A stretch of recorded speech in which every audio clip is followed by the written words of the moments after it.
Buenos días, gracias por la invitación. Un saludo a los ciudadanos. Gracias. ¿Hay o no una crisis interna en Izquierda Democrática? Bueno, yo creo que hay una crisis dentro del ámbito político en el partido, perfectamente solucionable. Si aplicamos los estatutos, si nos enmarcamos dentro de lo que establece el Código de la Democracia, y esta es la tesis que mantenemos desde la dirigencia, desde la Presidencia Nacional. Para ponerle un contexto a los ciudadanos, hay un proceso interno en nuestra organización política hace aproximadamente unos 3 meses atrás, donde una mayoría de presidentes solicita la convocatoria a un Consejo Ejecutivo Nacional, donde se pide quitar la confianza al secretario de la organización, al señor Diego Almeida, y gana la mayoría de esa propuesta. Frente a eso, el exsecretario pone una carta de renuncia, pero en condiciones que afectan a la organización política, y es decisión del Consejo Ejecutivo que se envíe esa carta para que sea analizada en el Comité de Ética. Fruto de esto nace la reacción del asambleísta Jaramillo con una serie de tuits que van en contra del partido, de la organización, y ahí nace este problema que es puntual.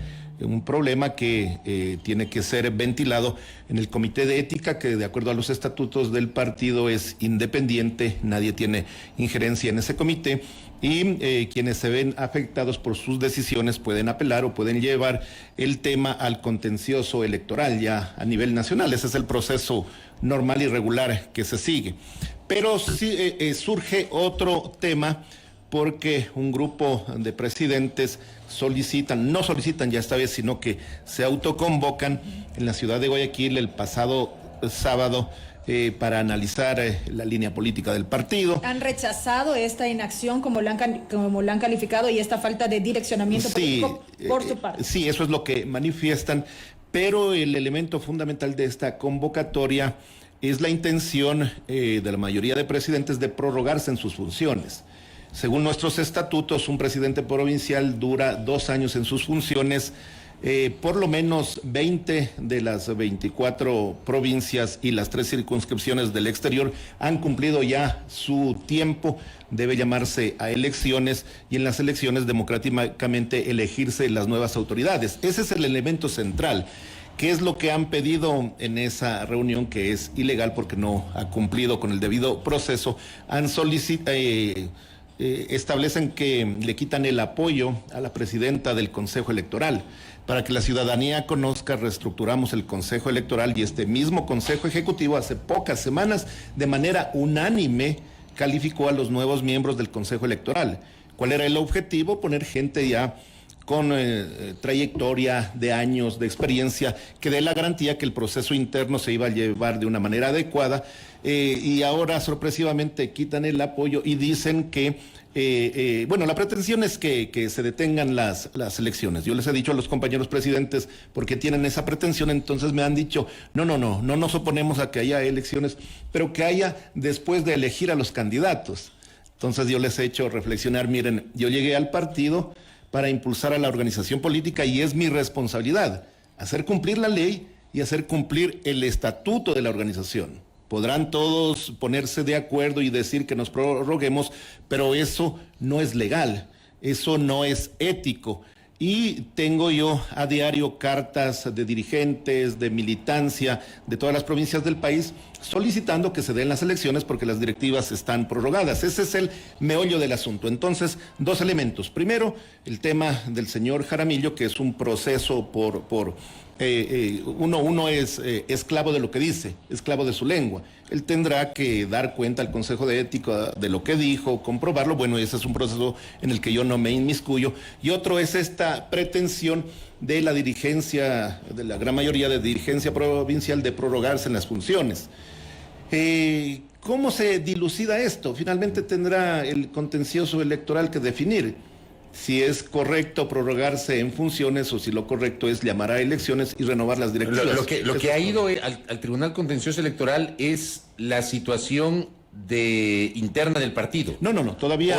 O la del asambleísta Jaramillo. No, todavía está en los procesos internos del partido. Pero finalmente, si no hay un acuerdo, pero acuerdo entre comillas. Si no se cumple con el estatuto, ya no podremos dilucidarlo al interior de la organización política. Y ahí habría que ir al Tribunal Contencioso. Sí, yo le digo a la ciudadanía, tenemos la gran responsabilidad como organización política, si queremos, si pretendemos presentarnos como una propuesta adecuada para dirigir los gobiernos locales y luego como una propuesta viable para dirigir al país, primero debemos dar ejemplo que cumplimos con la norma. No puede haber excusas, no puede haber pretextos para evitar las elecciones en las provincias. ¿Qué es lo que nos dicen nuestros dirigentes? Que no es conveniente para el partido porque viene el proceso de selección de los candidatos. Yo les he dicho, es conveniente. Sería difundir que nuestro partido es democrático, que nuestro partido en las provincias da la apertura para que se presenten listas, para que haya participantes y para que democráticamente elijamos a las nuevas directivas. El cacicazgo no puede seguir en una organización política como Izquierda Democrática si queremos encaminarla como esa organización que pretende ser una alternativa viable para el país. Si nosotros no damos ejemplo, si nosotros incumplimos a conveniencia de los dirigentes con lo que dicen los estatutos, ¿para qué estamos entonces? Mi función como presidente es llevar al partido a una renovación. Yo he aceptado la designación como presidente, hemos tenido buenos resultados, pasamos de ser un partido político con una asambleísta a tener un bloque gestionando las crisis, los problemas que sabíamos que iban a venir, pero ahora no vamos a dar paso, al menos yo no voy a dar paso a estas pretensiones antiestatutarias, posiblemente ilegales, de pretender prorrogarse los presidentes en sus funciones en las provincias del país. Usted dice, hemos tenido buenos resultados en un primer momento, por así decirlo, porque ya hemos visto todo lo que ha ocurrido, al menos al interior del bloque legislativo de la Izquierda Democrática en la Asamblea. Miren, hemos tenido elementos positivos, fundamentales. Hemos tenido a nuestros asambleístas participando activamente en un juicio político, en la presentación, señalados también. En la presentación de propuestas de leyes. Hemos separado de nuestro bloque a la ex segunda vicepresidenta, la señora Bella Jiménez, por denuncias de supuestos actos de corrupción. Lo mismo se ha hecho con el asambleísta Recalde. Es decir, nosotros hemos cuidado que se cumplan las normas de la organización y les he dicho claramente a los asambleístas que las decisiones que se tomen deben ir en conjunto, que aquellas decisiones fundamentales del país, allí actuaremos como partido, que cuando sea necesario convocaremos a la comisión política de la organización, pero no podemos estar convocando semanalmente para analizar todo lo que se trate en la asamblea. Hemos definido una línea política que es de oposición constructiva, de autonomía crítica frente al gobierno. ¿Qué quiere decir eso? Apoyar lo bueno y oponernos a lo negativo de acuerdo a nuestros principios, a nuestra ideología y a lo que establece Izquierda Democrática. Pero más allá de esa línea que usted señala, resulta que no todos actúan de manera orgánica, y le voy a poner dos ejemplos. La votación del proyecto de ley para la interrupción voluntaria del embarazo en casos de violación, donde hubo visiones de legisladores, y le menciono uno, el asambleísta Dalton Basigalupo, por mencionar tal vez el más visible, que no se alinearon con la línea del partido, o por ejemplo la ley de inversiones, donde la alterna del asambleísta Vilma Andrade, la señora Velázquez me parece, votó en una línea distinta a la que había sido dispuesta por el partido. Mire, hay dos temas en los que no ha habido esta votación orgánica. La una es la de la ley de interrupción del embarazo en casos de violación. Nosotros fuimos una organización seria, establecimos una línea, no dejamos en libertad como otras organizaciones, sino que una línea oficial como organización política apoyando el debate de la comisión. Pero hubo un grupo de asambleístas que apelaron a su derecho de objeción de conciencia. En estos temas es viable apelar a ese derecho y eso lo hemos analizado. Viene otro tema donde también hubo una votación dividida, que es el tema de las amnistías. Eso le iba a decir. En las amnistías sí. ¿No se supone que tienen un acuerdo con Pachacuti, claro, y debieron haber votado con Pachacuti? Por supuesto, nosotros hemos hablado permanentemente con Pachacuti, y yo me he reunido con el señor Santi, con el jefe de bancada, y les hemos explicado claramente. Izquierda Democrática está a favor de las amnistías. No queremos un Estado persecutor como hemos tenido en los 14 últimos años, no lo queremos ahora. ¿Y por qué se abstuvieron? Sin embargo, ¿cuál era la propuesta firme de Izquierda Democrática? Que se vote en bloques. que no permitamos que frente a esta necesidad de hacer justicia sobre el derecho que tiene esta gente que es perseguida, se colen tramitadores de tierras, se colen mineros ilegales, como sucedió, lamentablemente, que es lo que hizo la bancada de UNES, chantajeó a los compañeros de Pachacutic: si no entran todos, no tienen nuestros votos. Y hay gente de lucha social en Pachacutic donde sí merecían, pero se coló mucha gente que no se merecía. Nosotros, como partido serio y responsable, mantuvimos la posición. Que no sea uno a uno, que sean por procesos, que sean por causas, para dividir la votación y para que quienes se merecen, quienes son luchadores sociales, luchadores a favor de la protección ambiental, tengan su amnistía. ¿Se mantiene el acuerdo parlamentario con Pachacuti? Sí, Guillermo? se mantiene. Luego de eso tuvimos la reunión que le estoy mencionando en nuestra organización política, y ahora hemos seguido de cerca las convulsiones que se están dando, los problemas en la Asamblea, y estamos coordinando activamente con Pachacuti. ¿Cuál es la idea? Que mantengamos una posición conjunta. Les hemos hecho reflexionar sobre el momento en que vive la Asamblea, sobre la necesidad, por ejemplo, de que la señora Llori pueda dar un paso al costado, pero esa es decisión de esa organización. Nosotros, como partido, vamos a seguir trabajando sensibles a la realidad ecuatoriana. ¿Qué es lo que les hemos dicho a nuestros asambleístas? Ahora ellos son la cara, la imagen de Izquierda Democrática, pero luego en febrero vamos a tener elecciones donde pretendemos tener un número importante de autoridades locales, cada uno cumpliendo sus funciones. Es decir, la Asamblea no es todo. Les hemos pedido a nuestros asambleístas, y así lo han entendido, que sean consecuentes con la realidad nacional, con lo que piden los ciudadanos, con este deterioro que ha tenido la Asamblea, y que nosotros como Izquierda Democrática debemos impulsar para que ese deterioro se elimine y que la Asamblea le dé respuestas positivas a las necesidades que tiene el país. ¿Y el camino para ello es este respaldo para que Guadalupe Llori deje la presidencia?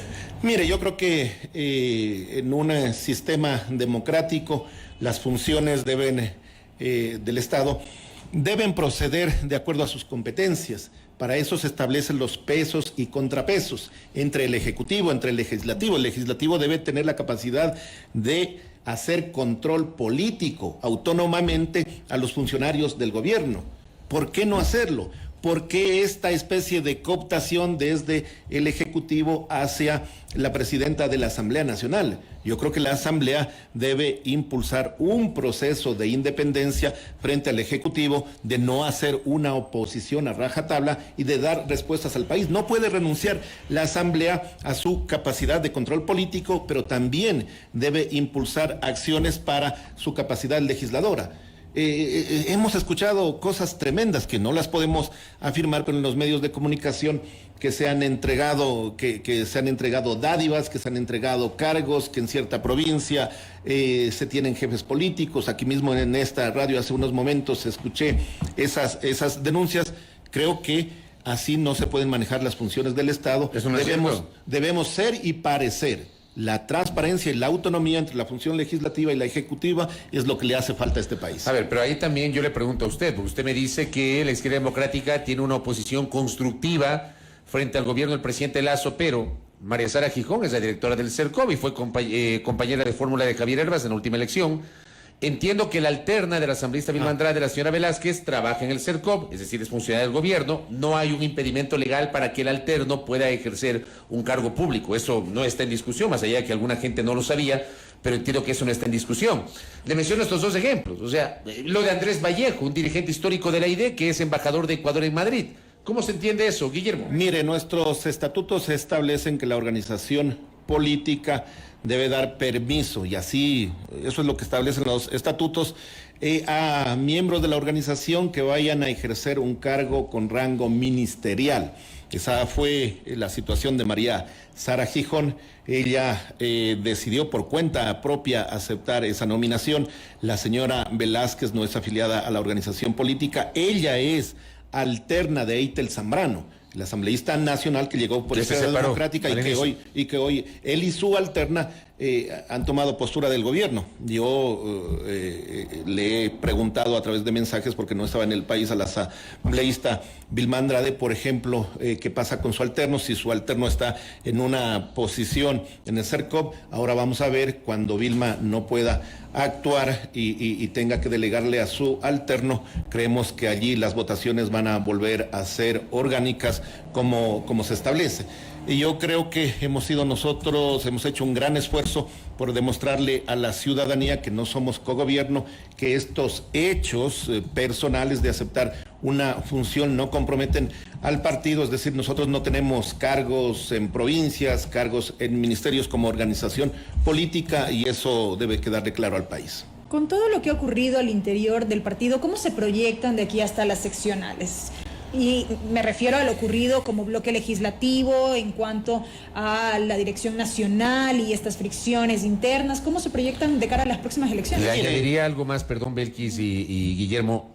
Aparte de lo que dice Belkis, la situación de Javier Hervas y la denuncia pública que hizo el presidente, que pidió al SRI una investigación sobre la situación tributaria del ex candidato presidencial de la ID. Correcto. Sí, de acuerdo. A eso también quería referirme. Primero, la situación interna del partido está activada. Nuestra organización tiene núcleos, tiene dirigencia a nivel parroquial, a nivel cantonal, en todos los sectores del país. Cuando la organización electoralmente no estaba tan fuerte, sacamos candidatos en el 90%, por decirlo así, de circunscripciones electorales. Hoy pensamos hacerlo en el 100%. Es una organización viva, pero esa organización viva debe vivir, debe refrescarse democráticamente, y esa es la lucha interna que estamos teniendo en nuestra organización. Nosotros mantenemos la tesis de que se deben respetar los estatutos, de que no es posible que las directivas quieran prorrogarse, que es necesario refrescar,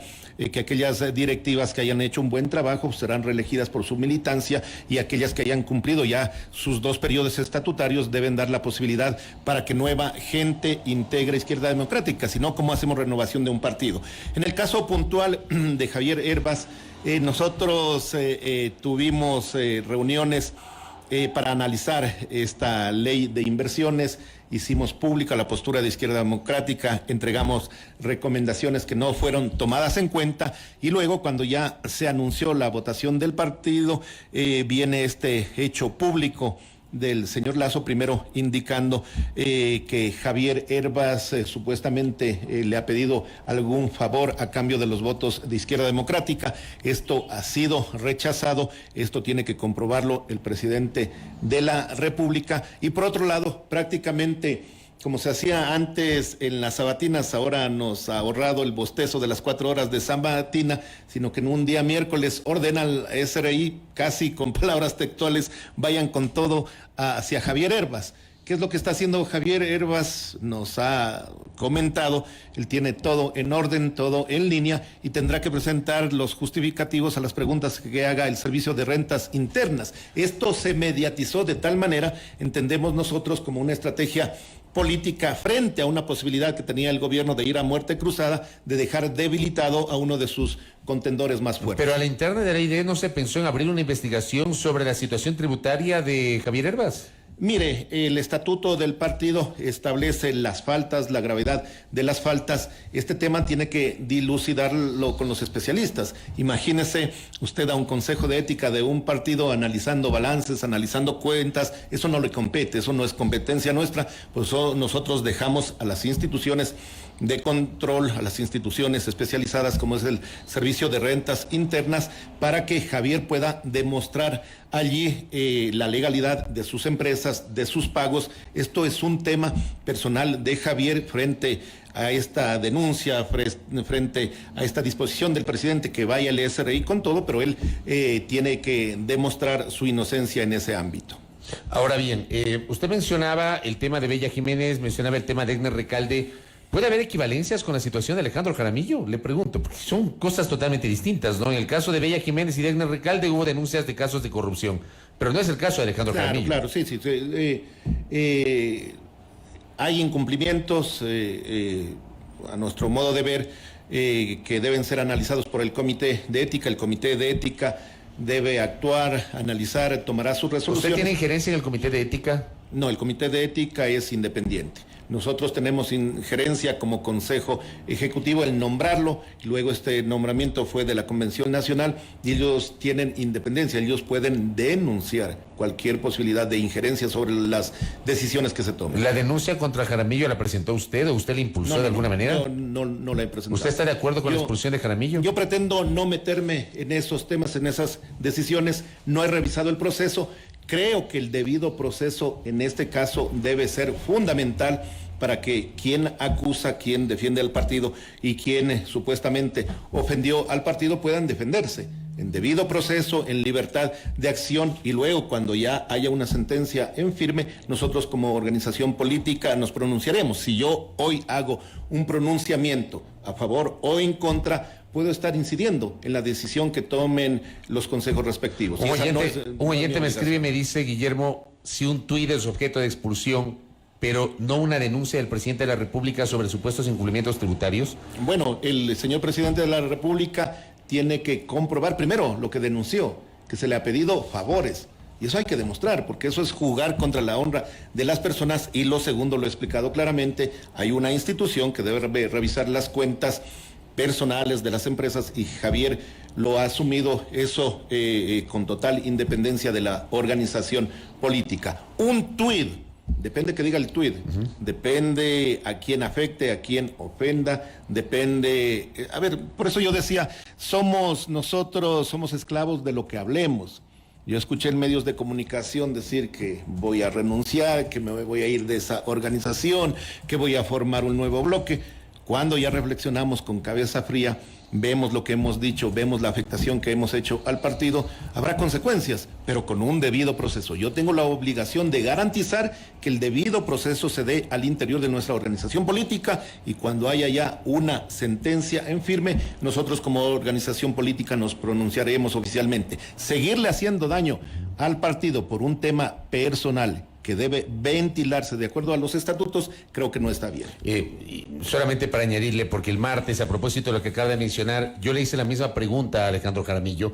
Alejandro Jaramillo dice que en ningún momento él ha insinuado siquiera conformar un nuevo bloque. ¿De dónde salió eso? Bueno, hay grabaciones de intervenciones que se tienen. Y de decir que posiblemente se irá de la organización política. Pues bueno, eso no es el caso para motivo de la denuncia. Son afectaciones claras en contra de la organización política y de su dirigencia y que eso está establecido en los causales de faltas en el estatuto. Correcto. Guillermo, gracias por el tiempo. Muy gracias a ustedes. Muy gentil. El prefecto de Carchi, presidente nacional de Izquierda Democrática, Guillermo Herrera, aquí en A Primera Hora. 8:32. Pausa.